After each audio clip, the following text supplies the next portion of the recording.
Kinaladkad ako, pinasok niya ako sa loob ng kotse niya. Yung kaladkad niya patungo doon sa kotse, siyempre takot ako. Baka b***lit ako doon. Matanda na nag-viral dahil sa pananakit ng isang pulis sa Maynila. Nagsalita na. Relax lang, relax lang. Sir, relax lang, relax lang. Ay! Ay! Kukuha na ako. Ikaw na pagkanda ka. Bastos ka talaga. Sabing ganon. Hindi mo ba ako nakikilala? Pulis ako. Mga kababayan, isipin ninyo ito. Hindi porkit pulis ka, ilalagay mo na ang batas sa kamay mo. Ngayon, yung pusa na hawak na niya, hindi, bigla inano dito yung kanan ko na kamay, inano ako. Yung pinalo ng pusas ba, di napusasan ako rito, pangang tama. Ang nakakagulat pa, may kasunduan na sila. Pero anong ginawa ng pulis na to? Aba, pagdating sa presinto, pilit pang pinakulong ito. Nagalit na rin yung investigador na may kasunduan ako ni bakit ikukot pa raw ako. Hindi gusto niyan ni Mayor Isko. Ipapakulong daw niya ko dahil nagbayar daw siya, nagbayaran. Bilang na mga araw mo, Cornel. Sana mabuti mayroon mo malalay sa akin. Kaya kung siguro wala, babagin ako sigurado nun. Sir Santiago Garcia Parado. Ito po yung senior citizen na nakita ho natin na pinusasa ni Corporal Suan. Ang EXO po, si Jovito Nolasco. At mga investigador po ng PNP, si Major Jeffrey Manlapas at si Police Master Sergeant Agoncillo Magay. Nag-file po si Sir Santiago Parado ng kanyang reklamo laban kay Corporal Suan. Marahil po Sir Parado, Sir Santi, magkwento po kayo kung ano pong ipinal po ninyo. Ito po yung mikropono.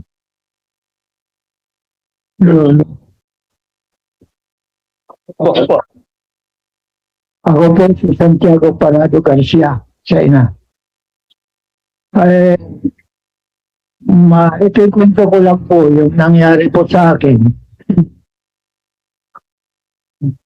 Nung ako po nasa lugar na po ng pagliko doon sa Kalinyon, biglang sumingit yun, kaya nagkadikit ang aming sasakyan.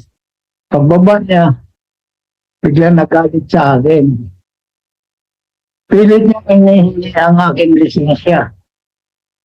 Ang problema lang doon, hindi ko talaga binigay yung aking lisensya dahil unang-una, hindi naman po siya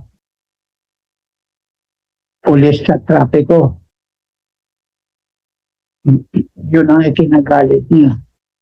Kasi nakikipagpalit lang ako ng lisensya.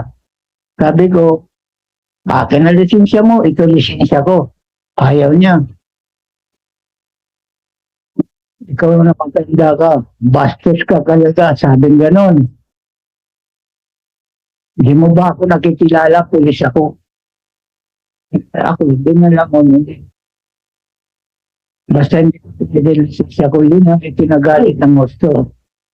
Hanggang dumating sa punto, sinigawan ako.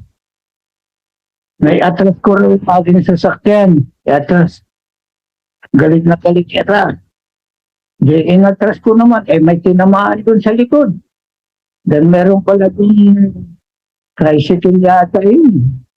Nagalit naman doon sa likod. Bigla naman nagsalita doon, bandi mo, bandi mo. Parang napusip talaga. Parang nabigla rin ako.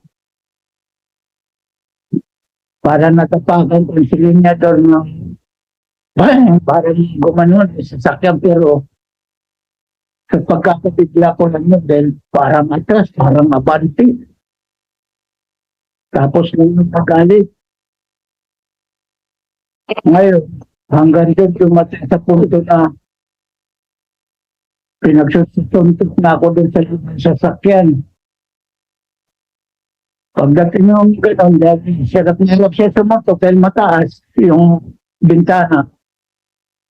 Kaya nabuksan yung pintuan, ayun, pinag-aalbot na ako. Ngayon, hinalbot na ako ng hinalbot.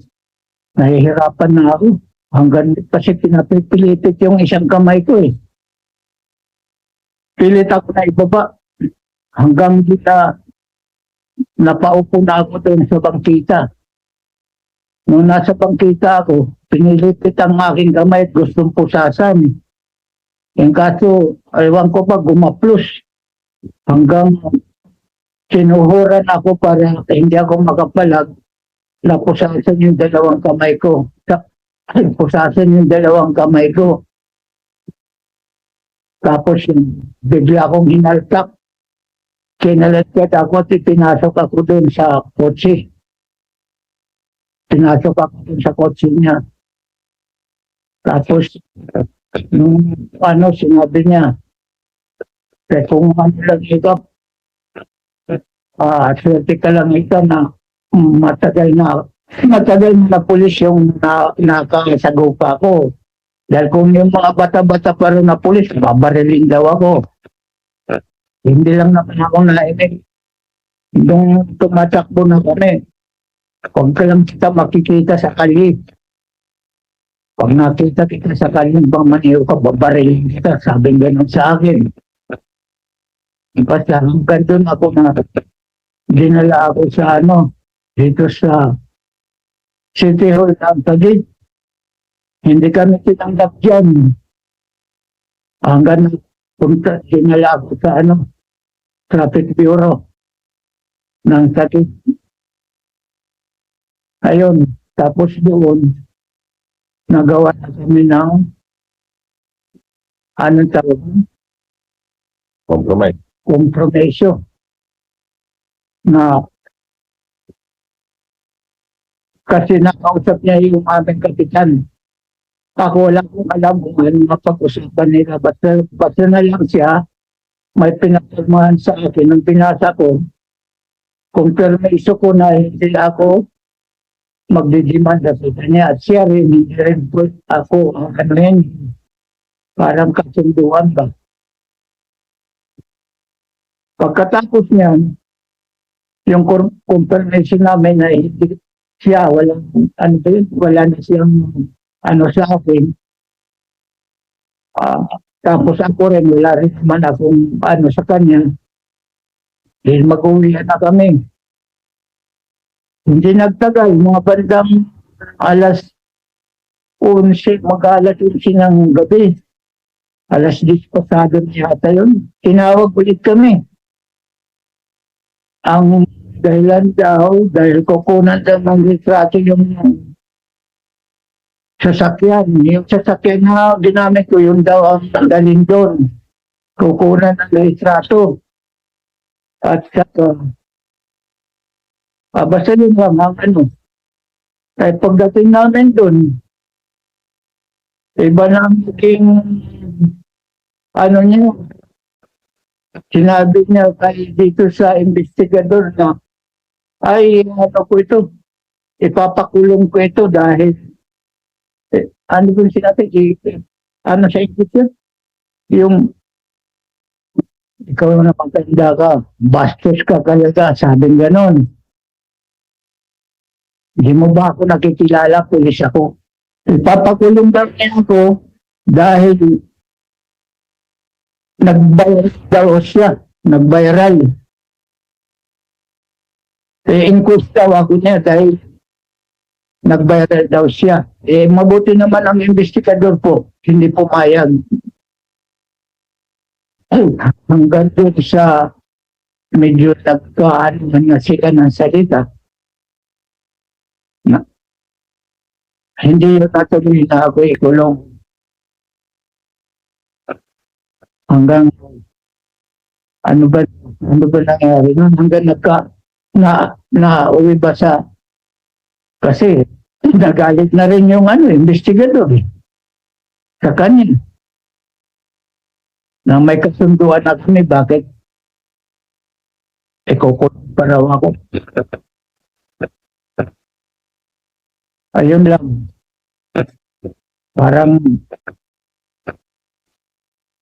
Hanggang pinawi na lang kami na tayo. Pinawi na lang. Siguro, parinig muna natin yung comment ni XO Jovito Nolasco, sir. Tama po ba yung kinuwento ni tatay? Tama naman po. At nung gabi po na yun, sa sinasabi ng kasunduan, yung agreement na ginawa ni Sir Suwan, tama po yun na nagkaroon po ng agreement at pinakausap ko po kay barangay captain namin. Para po ang aming barangay captain kung ano yung kasunduan na gusto niya mangyari. Sa kasunduan po na nabasa ko, ipapaayos po yung sasakyan niya kinabukasan at nahingi pa siya ng 3,000 bukas kung magkakausap sila ni Kap. Dahil nga po sa nagbayaran yun, hindi na po natuloy yung kasunduan na yun ng 30,000. At iba na po ang naging pag-uusap kasi ang gusto po niya, i-inquest na lang si Sir San. Inquest, isipin ipakulong, Yes, tama? sir. Yes, sir. So gusto nang ipakulong ni Suwan itong si Santiago. Ganun nga po, ganun nga po. Mapakita ko lang po para sa kaalaman ng taong bayan. Ito po yung compromise agreement di umano na kung saan pinagbabayad itong si Santiago Parado ng halagang 30,000 pesos kay Corporal Suwan. Ito po yun. Ito po yung sinasabing 30,000 pesos na yun. Siguro po, tatanong ko lang din po sa investigador, tama po ba yung sinabi ni tatay at tama rin po ba na sinubukan ipa-aresto ni Corporal Suwan itong si Santiago Parado? Major Manlapas. Sorry, General Manlapas. Thank you, Bruce. Thank you po. Sir, yung tinanggihan ko na to, dahil may kasunduan na po, kaya tinanggihan ko na po yun. So tama, pinapa-aresto ni Corporal Suwan si Santiago Parado. Tama? Yun po sana ang gusto niyang mangyari na i-inquest ko na nga lang po si tatay. Kaya lang po, the fact na nagkaroon na po sila ng kasunduan, hindi na po ako pumayag. Yun po yung nangyari po nung gabi na yan. Ikaw pala yung hero ni tatay, tama? Di po kasi po, sorry, di ba? Kasi considering na may kasunduan na sila, nag-settle na sila, tapos bakit biglang gustong ipakulong si tatay? Kaya hindi na po ako pumayag. Maraming salamat sa iyo at salamat sa serbisyo mo. Tsaka kay Kernel Agoncillo Magide. Magaid. Police Master Sergeant Magaid. Maraming salamat sa tamang serbisyo ninyo. Thank you. Any comments to anyone or any questions to Colonel Santos, comments po siguro. Sorry for informing you late. Ito, magandang hapon po. Una po, maraming salamat kay Tatay Santiago po, coming over. At least po nagkaroon ng clarification kung sa incident po nangyari. Kung saan po ang pangkustong at ang ibang miyembro ng kapulisan. So, malaking bago po ito sapagkat nagkaroon ng clarity kung ano ba talaga nangyari. At yun sa binabanggit niya pong araw-buhan, and then eventually gustong ipa-arrest po. At least ang ating pong kapulisan sa Taguig ang nag-decide kung ano po ba yung tamang gawin. Of course, paano po yung course ng kapulisan natin, walang pa, pero naman silang person yung mga days arrest. So, tama po yung City Police Station. Yun lang po. Kaya tayo humanga sa Taguig City Police Station, particularly Lieutenant Manlapas at Sergeant Magaid. Maraming salamat sa inyo. Any questions from the media? Sir, good afternoon po. Good evening, sir. Sir, dahil na po sa naging kwento po ni Sir Santiago, sir.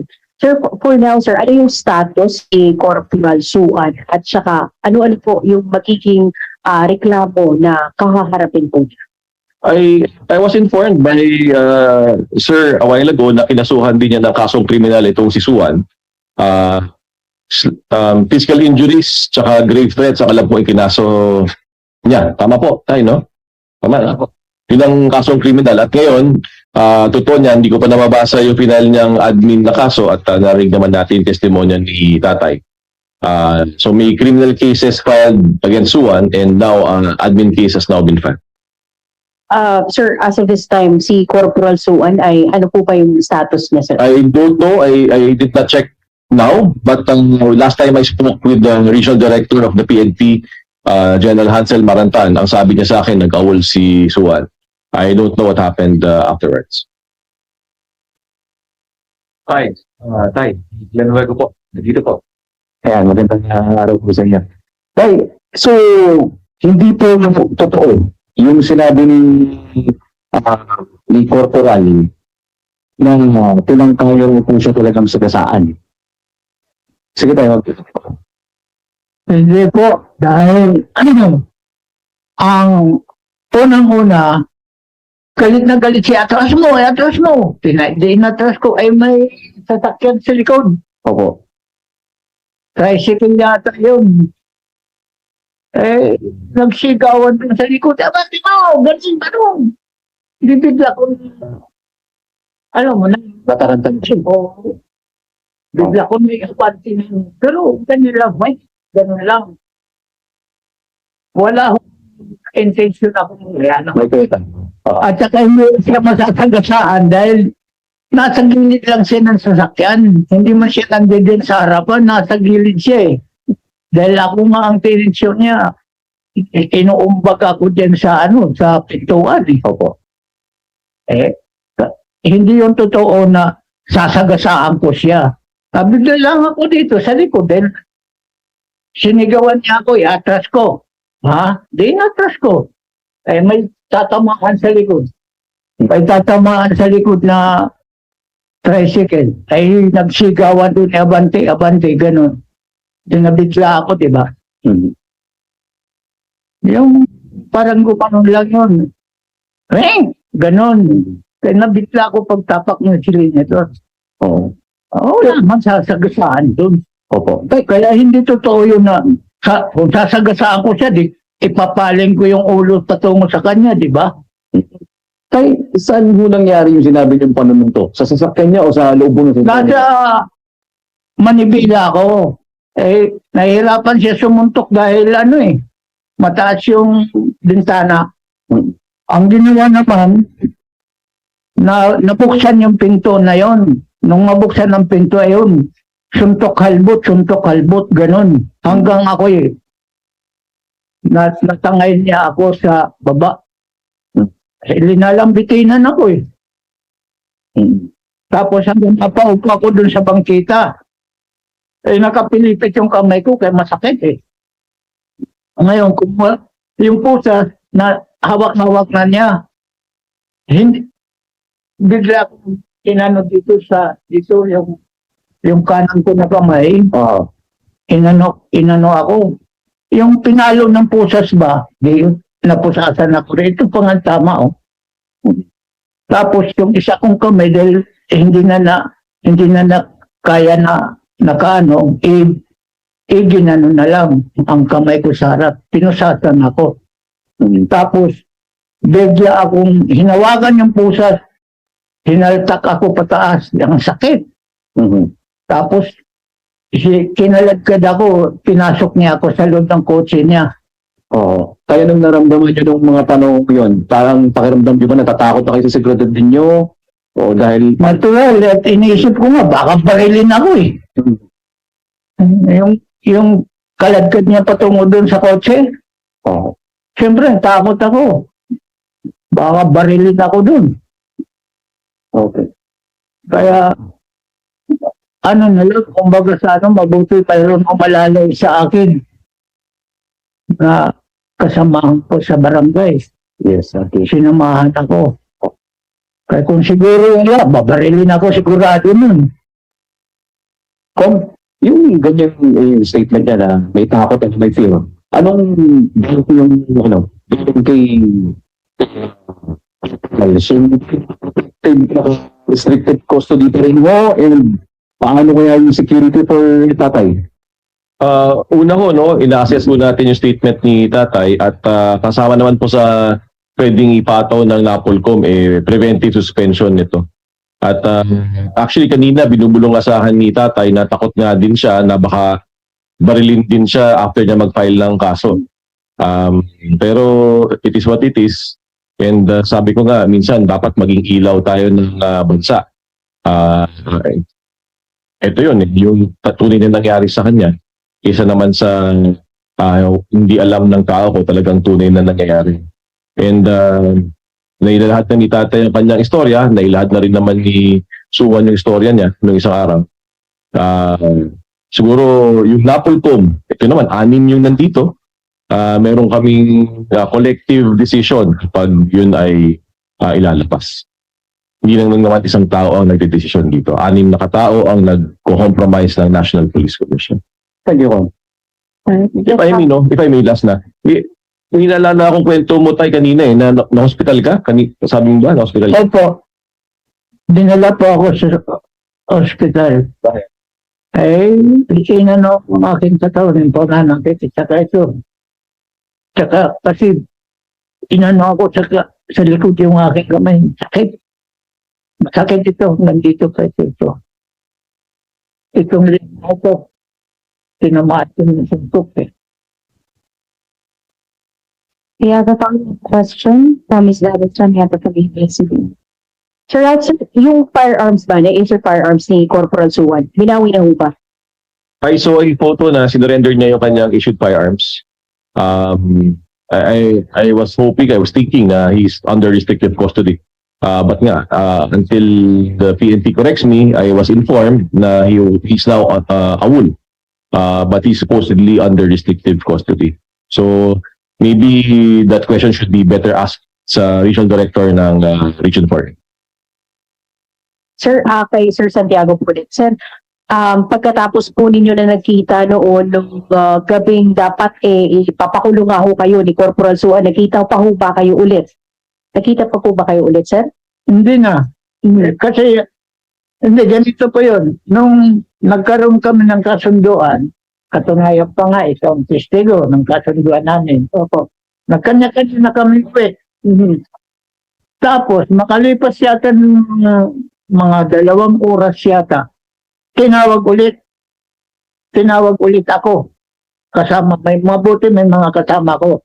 Dalhin daw dito yung sasakyan dahil kukunan lang ng litrato yung sasakyan na ginamit ko.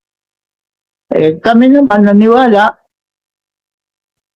iba na naman yun, basta kasama ako doon dahil akong kailangan.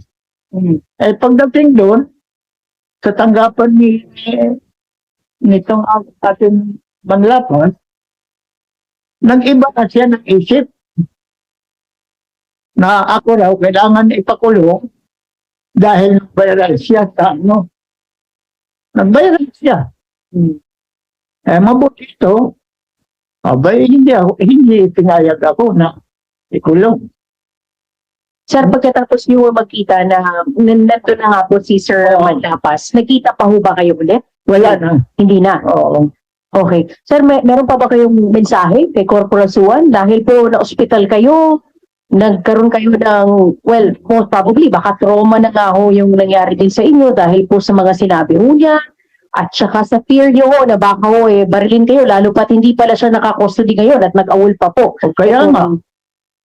Ano yung sa amin kasi nasa barangay ako eh. Hindi ako makalabas ng kung may kailangan ako magpunta sa labas. Andiyan lang ako sa loob. May mensahe po kayo sa kanya, sir? Kay Corporal? Wala na akong may mensahe doon. Kahit anong kong mensahe, kung talagang gusto niya akong patayin, hahanap ng butas yun. Kaya, ang ibig sabihin ko, tingnan din niya, basahin din niya ang kanyang sarili. Di ba? Hindi yung puro na lang ang ibig sabihin, puro na lang kanya ang katwiran. Kung justisya siya, dapat marunong siya mag-ano ng batas, magdala. Hindi yung kukonsintihin niya ang kanyang sarili. Di ba? Sir Ralph, sir, last na lang po. Before, I think that was last week, siguro if I'm not mistaken, sir, nagkaroon pa ako kayo ng konting sagutan nitong si Corporal Suwan. Sir, after what happened, and then now that nag-awol nga ho siya, may mensahe po ba tayo sa kanya? Lalo po, ito na po, formally, Sir Santiago filed a complaint po. Wala akong mensahe sa kanya kasi hindi naman personal sa akin itong kasong ito. This is my job. So hindi ko pinapersonal yung mga bagay-bagay. Ang importante dito, magkaroon ng hustisya, makita ng tao na may hustisya, mabigyan ng lunas ang ginawa sa isang senior citizen. These are viral incidents na nakita natin na nangyari. Kapag hindi natin bigyan ng remedyo ito, o i-address ito, o i-correct ito, na nakikita ng publiko, magkakaroon tayo ng problema kasi paano magtitiwala sa atin ng tao kung yung mismong harap-harapan ng kaganapan ay wala tayong kasagutan. Ito ay pagkukuha ng tiwala ng tao araw-araw. So, it's nothing personal. Ulitin ko, I'm not running in the 2028 elections. Di ko alam yung mga spin nila. Di ba? Kanya-kanya silang propaganda. Basta ako dito, nagtatrabaho ko dito, gagawin ko ang nararapat dito dahil ito ang trabaho ko. Ito ang trabaho ng National Police Commission. Ito ang trabaho di lamang ng commissioner, kundi lalo-lalo na ang vice chairman at executive officer, ang siyang tagapagpaganap ng National Police Commission. That's why I am not afraid to do my job because I'm just doing my job. It's not my problem if the previous predecessors have not been doing their jobs. Diba? Basta ako dito, gagawin ko trabaho ko dahil mapasok ko ng araw nito. Nanumpa ako na ito ang gagawin ko, pinagkatiwalaan tayo ng Presidente ng Pilipinas, may responsibilidad ako sa tao. So, gagawin ko ang kailangan ko. Any more questions? Mr. Villanueva, yes, sir. Sir, kay Sir Marlon. Sir Marlon, hindi mo ba delikado na hindi siya naka-restricted custody? Ito kung si Corporal. Ano po ba talagang status niya ngayon?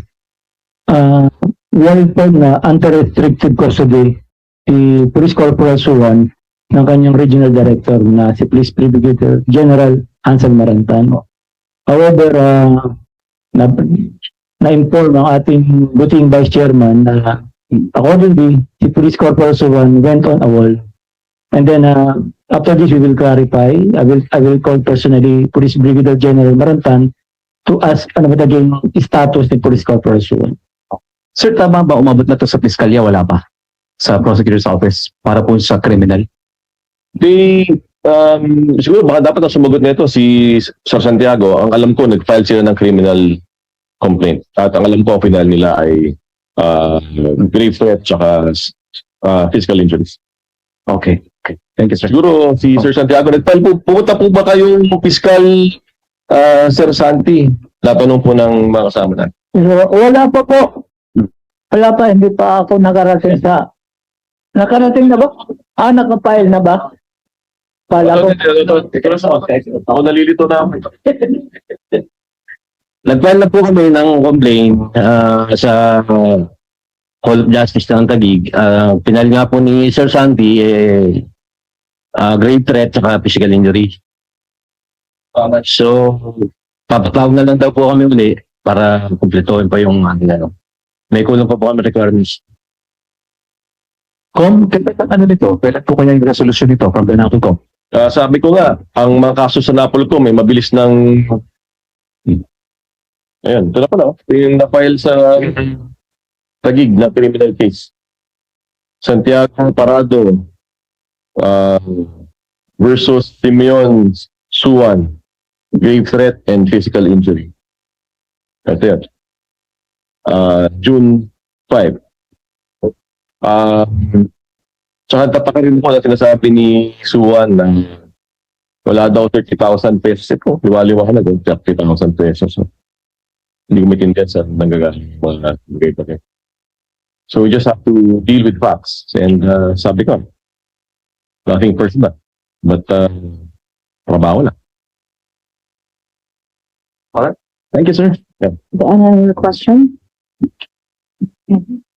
Since there are no further questions, may we now invite Our Napolcom Commissioner, Commissioner Rafael Vicente R. Calinisan, for his closing statement. Sir.